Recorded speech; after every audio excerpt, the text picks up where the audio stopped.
Всем привет на канале Стройвагон ТВ. Сегодня мы с вами поговорим о том, как можно сделать быстрее и дешевле камин и как улучшить его функциональные возможности в качестве обогревательного прибора. Так как каминами, печами и мангалами я занимаюсь довольно давно, то естественно, что накопился определенный опыт в этом вопросе. И поэтому сегодня я решил высказать свое мнение по этому поводу. Для людей, которые задумали построить у себя на даче или в загородном доме камин, думаю, будет интересно узнать, как можно быстрее и качественнее построить камин, как можно улучшить его обогревательные свойства и почему стоит обращать внимание на так называемую печь-камин.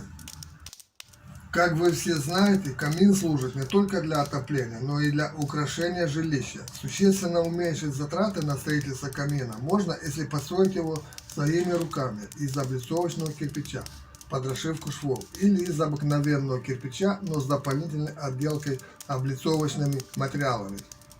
Наиболее простые камины, и они являются и самыми дешевыми в строительстве, не имеют дорогостоящей заводской металлической топки или просто каминной дверки с жаропрочным стеклом, как на этом видео, которая бы предохраняла помещение дома от сквозняков, запаха гари и горячих искр.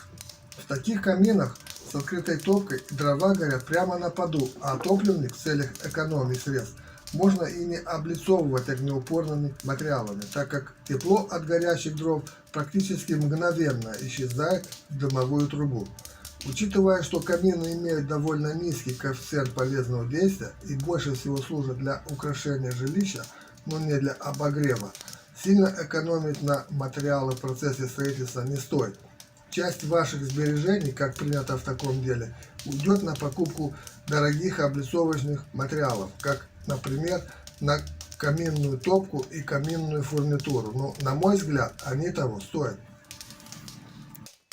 Улучшить обогревательные свойства камина можно, если сочетать в процессе строительства обогревательные качества отопительной печи и красоту внешнего вида камина. То есть в данном случае речь идет об обыкновенной печи, которая бы по внешнему виду напоминала камин, но которая сохранила бы свои важнейшие свойства, как, например, аккумуляцию теплоты в процессе горения дров и обогрев помещения после прекращения растопки.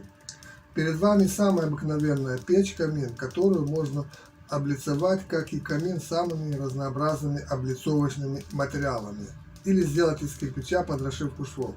Такая печь-камин больше всего подошла бы, на мой взгляд, городским жителям, которые имеют дачные домики за городом и которые в них не живут постоянно, а приезжают на выходные или на короткое время. Помещение с такой печкой можно длительное время не отапливать, а при разжигании огня в топке печь сразу начинает отдавать тепло в помещение через стеклянную дверку, и через которую можно было бы созерцать потрескивание горящих дров в топливнике печи. Но также, без сомнения, такая печь подошла бы и жителям загородных домов, которые в таких домах живут постоянно. И если в топке установить змеевик для водяного отопления, то существенно можно улучшить ее обогревательные свойства и расширить площадь обогрева. Топливники печей играют очень важную роль в конструкции любого печного сооружения. Поэтому конструкция топливника печи может иметь различные формы и размеры в зависимости от типа используемого печного топлива. Для того, чтобы построить эффективную печь-камин с точки зрения обогрева, необходимо, чтобы в ее топливнике максимально эффективно сжигались дрова. О том, как правильно построить топливник для сжигания дров в печах камина, мы с вами более подробно поговорим во второй части этого видео.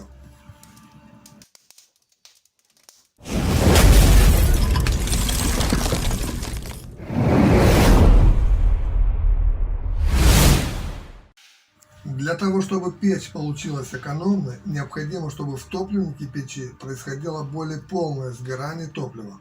Печное топливо наиболее эффективно сжигается в печах, адаптированных под определенный вид печного топлива. Так как для печах каминных дрова больше всего подходит в качестве печного топлива, то рассмотрим далее конструкцию топливника печи, максимально адаптированного для сжигания дров. Высота топливника для дров, считая от уровня колосниковой решетки, должна быть от 80 см до 1 метра. При недостаточной высоте топливника горение дров протекает плохо, а летучие вещества не успевают сгореть полностью и в значительном количестве заполняет газоход, где вследствие небольших температур процесс горения прекращается. Это приводит к тому, что несгоревшие частицы забиваются временным дымоход, вследствие чего стенки печи плохо нагреваются и ухудшается тяга. Но самое главное состоит в том, что такая печь с такой топкой является неэкономичной и неэффективной с точки зрения аккумуляции теплоты. Топливник для дров строится с таким расчетом, что если в топку закидывать слой дров, имеющий высоту, скажем, 30 см, то для более полного сгорания требуется свободная высота не менее 50 см. Топливник для дров можно и нужно облицовать жаропрочными материалами, но не обязательно. На этом все. Всем спасибо за внимание. Жду, как всегда, ваших комментов под этим видео. Хочу напомнить вам, что более подробную информацию вы найдете на страницах сайта strойvagon.ru. Тем, кто смотрит наш канал впервые, просим оформить подписку на новые обновления нашего канала. Думаю, что очень скоро встретимся опять в новом выпуске. Ставим лайки, комментируем это видео, распространяем это видео и оформляем подписку.